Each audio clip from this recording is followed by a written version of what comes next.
அஸ்ட்ரோசைன் channel வாயிலாக உலகெங்கும் வாழ்ந்து கொண்டிருக்கும் சகோதர சகோதரிகளுக்கு அன்பார்ந்த வணக்கங்கள் மற்றும் வாழ்த்துக்கள். இன்றைய பதிவு மார்கழி மாத ராசி பலன்கள். முதலில் இந்த மாதத்துக்குரிய கிரக அமைப்புகளை பார்க்கும் பொழுது குழந்தை காரகன் தன காரகனான குரு பகவான் வக்ரம் பெற்று ரிஷபமனையில் வீற்றிருக்க, இந்த மாதத்தினுடைய தொடக்க நாளில் மனோ காரகனான சந்திரன் மிதுனமனையில் வீற்றிருக்க, கடகமனையில் அதாவது சகோதரருக்கு காரகன் என்று சொல்லக்கூடிய செவ்வாய் பகவான் வக்ரம் பெற்று கடகமனையில் இருக்கக்கூடிய இந்த மாதத்தில் இந்த ராகு கேதுக்கள் பிரம்மாண்டத்துக்கு காரகனான ராகு பகவான் மீனமனையில் அமர்ந்திருக்க, ஞான காரகனான கேது பகவான் கன்னிமனையில் வீற்றிருக்க, புத்திசாலித்தனம் மிக்க அறிவுக்கு காரகன் என்று சொல்லக்கூடிய புதன் பகவான் விருச்சிக மனையில் இந்த மாதம் பிரவேசிக்க போகிறார். இந்த விருச்சிக மனையிலிருந்து புதன் பகவான் வருகின்ற அதாவது மார்கழி மாதம் 20ஆம் தேதி 4/1/2025 அன்று புதன் பகவான் தனுசு மனைக்கு பயிற்சியாகிறார். இந்த மாதம் முழுவதும் தந்தைக்கு காரகன் அரசுக்கு காரகனான சூரிய பகவான் தனுசு மனையில் வீற்றிருக்க, சுக்கிர பகவான் சொகுசுக்கு காரகன் வண்டி வாகனத்துக்கு காரகன் என்று சொல்லக்கூடிய சுக்கிர பகவான் இந்த மார்கழி மாதம் 13ஆம் தேதி அதாவது 28/12/2024 அன்று கும்பமனைக்கு பயிற்சியாகிறார். அதாவது மகரத்திலிருந்து கும்பமனைக்கு பயிற்சியாகிறார். தொழில் காரகனான சனி பகவான் கும்பமனையில ஆட்சி பலம் பெற்று மூல திரிகோண பலத்துடன் இருக்கக்கூடிய இந்த மார்கழி மாதத்தில் என்ன மாதிரியான பலன்கள், சாதகம் என்ன பாதகம் என்ன, எதை செய்யலாம் எதை செய்யக்கூடாது, எந்த தெய்வத்தை வழிபாடு செய்வது இந்த மாதம் உகந்தது என்பதை பற்றித்தான் இந்த பதிவில் டீட்டெயிலாக பார்க்க போகிறோம். அதற்கு முன்னால் நம்முடைய சேனலை ஃபர்ஸ்ட் டைம் நீங்கள் பார்ப்பவர்கள் என்றால் மறக்காம சப்ஸ்கிரைப் பண்ணிக்கிங்க. மீனராசி அன்பர்களே, இந்த மார்கழி மாதம் எப்படி இருக்குன்னு பார்க்கும் பொழுது உங்கள் ராசிநாதனான குரு பகவான் 3ஆம் இடத்துல போய் மறைஞ்சிருக்கார். ராசிநாதன் 3ல் மறையக்கூடாது, மறைஞ்சிருக்கார். சரி, உங்கள் ராசியிலேயே குரு பகவான் அதாவது ராகு பகவான் உட்கார்ந்துருக்கார். ராகுங்கிறது யார்? ஒரு சர்ப்ப கிரகம், பாம்பு கிரகம். உங்கள் தலையில் உங்கள் மூளையிலேயே ஒரு ராகு உட்கார்ந்துருக்கு. அப்போ ஒரு பயப்பட வேண்டிய தன்மை. 7.5 சனியில் இப்போ விரய சனி ஓடிக்கொண்டிருக்கிறது. அப்போ விரயம் என்கின்ற எண்ண உணர்வை கொடுக்கும். ராகு அங்கே ராசியில் இருக்கிறனால பிரம்மாண்டமாக ஆசை பாசங்கள் ஆசைகளை அதிகமாக கொடுத்து எதையாவது ஒன்று கவுத்து விடக்கூடிய தன்மை இருக்கிறதுனால எந்த ஒரு விஷயமாக இருந்தாலும் இந்த மீனராசி என்பவர்கள் ஒரு தடவைக்கும் 2 தடவை யோசித்து முடிவெடுக்கணுங்கிறத மட்டும் ஆழமாக மனதில் பதிய வைத்துக் கொள்ளுங்கள். ஏன்னா ஏதாவது ஒன்று ராகன்னா அந்நியர்கள் ஒரு பிரம்மாண்டம் எதையாவது ஒன்று இதை செஞ்சு அதை பெருசாக்கிடலாம் அப்படிங்கிற எண்ண ஓட்டங்களை கொடுத்துவிடும். கவனம் கவனம் கவனம்.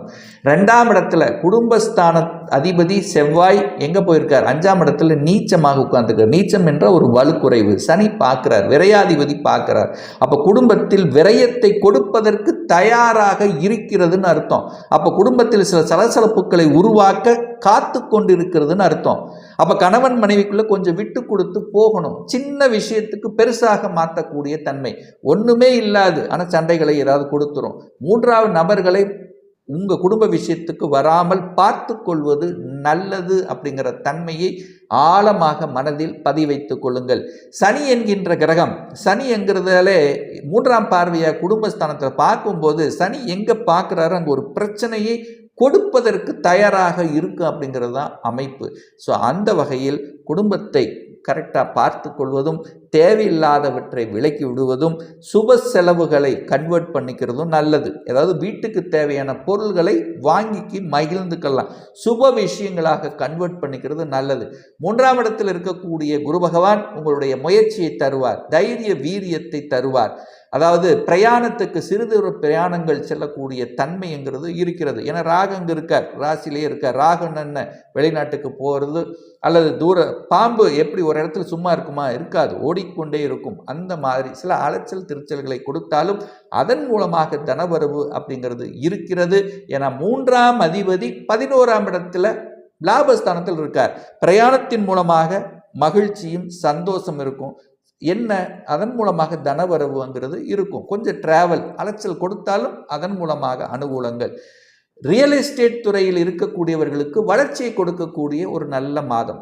விற்பனை சம்பந்தப்பட்ட, வியாபாரம் சம்பந்தப்பட்ட, ஏன்னா உங்கள் ராசிநாதன் அங்கே இருக்கார், வியாபாரம், விற்பனை, இதெல்லாமே இந்த மாதிரியான விஷயத்தில் உங்களுக்கு நல்லது நடக்கக்கூடிய தன்மை. 4ஆம் அதிபதியாக இருக்கக்கூடிய புதன் பகவான் 9ஆம் இடமான பாக்கியஸ்தானத்தில் இருப்பது நல்லது. தாயின் மூலமாக நன்மைகள், தாய் தந்தையின் மூலமாக நன்மைகள் நடக்கக்கூடிய ஒரு நல்ல மாதம். இந்த புதன் பகவான் பார்த்தீங்கன்னா மார்கழி மாதம் 20ஆம் தேதி 10ஆம் இடத்துல வந்து அமர்ந்து சூரியனோட சேர்ந்து நல்ல பலத்தோட, சூரியன் புதன் சேர்ந்து, புதன் ஆதித்ய யோகத்துடன் சேர்ந்து அந்த சூரியனும் புதனும் இணைந்து 4ஆம் இடத்தை பார்க்குது. சுகஸ்தானம் வலுப்பெறப் போகிறதுன்னு அர்த்தம். தாயின் மூலமாகவும் தந்தையின் மூலமாகவும் நல்ல விஷயங்கள் உங்களுக்கு நடக்க காத்து கொண்டிருக்கிறதுன்னு அர்த்தம். ஸோ அதன் மூலமாக சில விஷயங்கள், வீடு, வண்டி, வாகனங்கள், இதெல்லாமே வாங்கக்கூடிய யோகம் என்பது நிச்சயமாக உண்டு இந்த மீன ராசி என்பர்கள். அதான் சொல்றேனே, செலவு உண்டு, அதை சுப செலவுகளாக கன்வெர்ட் பண்ணிக்கிறது நல்லது. ஸோ 6ஆம் அதிபதியாக சூரியன் வர்றார் அல்லவா, அப்ப கடன் கிடைக்கும். சூரியன் திக்பலத்துடன் வலிமையாக 10ஆம் இடத்தில் உங்கள் ராசிநாதன் வீட்டில் இருக்கார் அல்லவா, 6ங்கிறது கடன் அல்லவா, அப்போ ஒரு வீடு வாங்க 4ஆம் இடத்தை பார்க்குறார் அல்லவா, அப்போ ஒரு வீடு வாங்குறதுக்கு கடன் வாங்கக்கூடிய சந்தர்ப்பங்களை உருவாக்கும். அப்போ கடன் இருக்கும், ஆனால் கடன் தன்னுடைய கெப்பாசிட்டிக்கு மேலே போகக்கூடாதுங்கிறத ஞாபகத்தில் வச்சுக்கோங்க. ஏன்னா ராகு உங்கள் ராசியில் உட்கார்ந்துருக்கார். அப்போ வீடு பிரம்மாண்டமாக வாங்கணும் அப்படிங்கிற எண்ண ஓட்டத்தை கொடுத்து கடனை அதிகப்படுத்தி விடுவார். அப்போ அடுத்து வரக்கூடியதில் சனி வந்து உங்கள் ராசியில் வந்து உட்கார்ந்துருப்பார். அப்போ ராகு சனி சேர்ந்துருக்கு, ஜென்ம சனி. அப்போ கடனை கட்டணும், கடன் ரொம்ப இருக்குது அப்படிங்கிற எண்ண ஓட்டத்தை கொடுத்து ஒரு மன உளைச்சலை கொடுக்க ஆரம்பிச்சிருவார். தன்னுடைய கெப்பாசிட்டிக்கு மேலே கடன் போகக்கூடாது அப்படிங்கிறத ஆழமாக மனதில் பதிய வைத்து கொள்ளுங்கள் இந்த மீனராசி அன்பர்கள். சரி, அடுத்து குழந்தைகள் நலன் நன்றாக இருக்குமா? குழந்தைகள் நன்றாக இருக்க போகிறது. சுக்கிரனுடைய பார்வை அந்த செவ்வாயின் மீது பதிகிறது. அந்த சுக்கிரன் 8ஆம் இடத்து அதிபதியாக இருந்தாலும் 11ஆம் இடத்திலிருந்து பார்க்கும் பொழுது குழந்தைகளுக்கு திடீரென்று வேலை வாய்ப்பு கிடைக்கக்கூடிய அமைப்பு. அதாவது வெளிநாட்டுக்கு போகணுங்கிற எண்ணம் இருக்கும், இதுவரை கிடைக்காம இருக்கும், திடீர்னு கிடைச்சிடும், வெளிநாட்டுக்கு போக வேண்டியிருக்கும், அல்லது வெளிநாட்டுக்காக படிக்கக்கூடிய விஷயங்கள், ஹாஸ்டலில் தங்கி படிக்கக்கூடிய விஷயங்கள், இந்த மாதிரியான விஷயங்கள் இந்த மாதம் சிறப்பு பெறுகிறது. வேலை நிச்சயமாக உண்டு. ஏன்னா 6ஆம் அதிபதி 10ஆம் இடத்துல போய் திக்வலத்துடன் சூரியன் வலிமையா இருக்கார். அப்போ திடீர் வேலை வாய்ப்பு உண்டு, அரசாங்க ரீதியில் வேலை மாற்றங்கள் உண்டு, இடமாற்றம் உண்டு, ப்ரமோஷன் உண்டு. ஸோ இந்த மாதிரி அரசு ரீதியில், அரசாங்க ரீதியில் இருக்கக்கூடிய சில விஷயங்கள் இந்த மாதம் நன்மை பயக்கக்கூடிய விதத்தில் அமைகிறது அப்படிங்கிறது ஸ்ட்ராங்காக சொல்லலாம். ஸோ 7க்குரியவன் 9ஆம் இடத்தில் இருக்கார். காதல் இருக்கும், ஒரு சிலர் காதல் உண்டு, காதல் கை கூடும், காதல் சார்ந்த விஷயத்தில் காதல் செய்கிறவங்க அது வீட்டுக்கு தெரியப்படுத்துவாங்க, தாய் தகப்பன் சார்ந்த விஷயங்களுக்கு உள்ள சென்று போகும், அதுக்கு சில விஷயங்கள் நடக்கக்கூடிய தன்மை இந்த மாதம் உண்டு. சரி, 7ஆம் இடத்தில் கேது உட்கார்ந்துருக்கார். அப்போ கேதுங்கிறது ஒரு சர்ப்ப கிரகம் தான். அப்போ என்ன, கணவன் மனைவி குடும்ப விஷயங்கள், கலத்திர விஷயங்கள், ஆணாக இருந்தால் பெண்கள் சார்ந்த விஷயத்திலும், பெண்ணாக இருந்தால் ஆண்கள் சார்ந்த விஷயத்தில் கரெக்டாக இருந்துக்கிறது நல்லது என்பதை ஞாபகத்தில் வச்சுக்கோங்க. கேது உட்கார்ந்துருக்கார் 7ஆம் இடத்துல, கூட்டு தொழில் அப்படிங்கிற இடத்துல உட்கார்ந்துருக்கார். அப்போ கூட்டு தொழிலில் ஒரு விஷம், ஒரு ஒரு என்ன சொல்கிறது, ஒரு விஷத்தன்மை இருக்குது. அப்போ சரியாக இருப்பது நல்லது.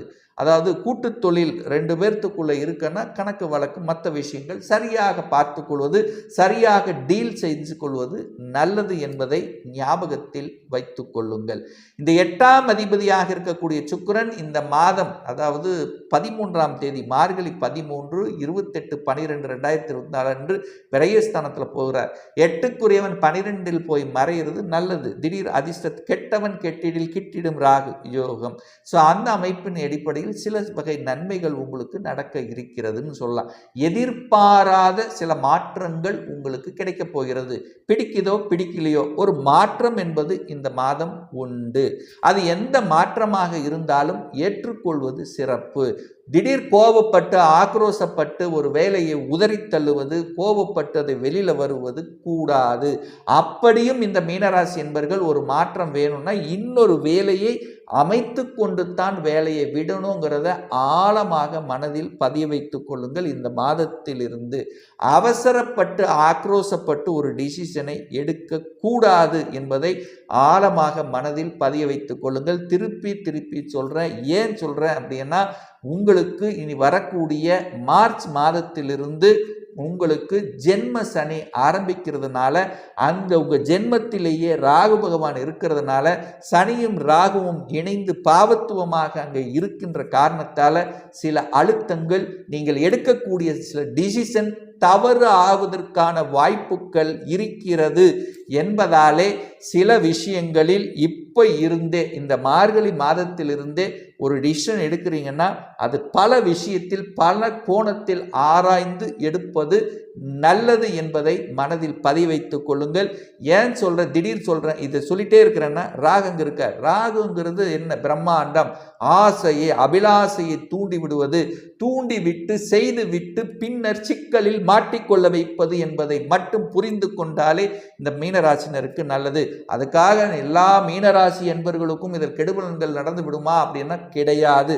தசா புத்தியினுடைய அடிப்படையில் உங்களுக்கு ஒரு நல்ல தசாபுத்தி நடக்கும்போது பெரிய கெடுபலன்களை கொடுக்க போவதில்லை. அதே சமயத்தில் உங்களுக்கு 8ஆம் அதிபதி 6ஆம் அதிபதியினுடைய தசாபுத்திகள் நடக்கும்போது நிச்சயமாக கடன், நோய், எதிர்ப்பு, பகை, வம்பு, வழக்கு இதில் ஏதாவது ஒரு இடத்துல சிக்க வைத்து விடும் என்பதை ஞாபகத்தில் வைத்துக்கொண்டு செயல்படுத்துங்கள்.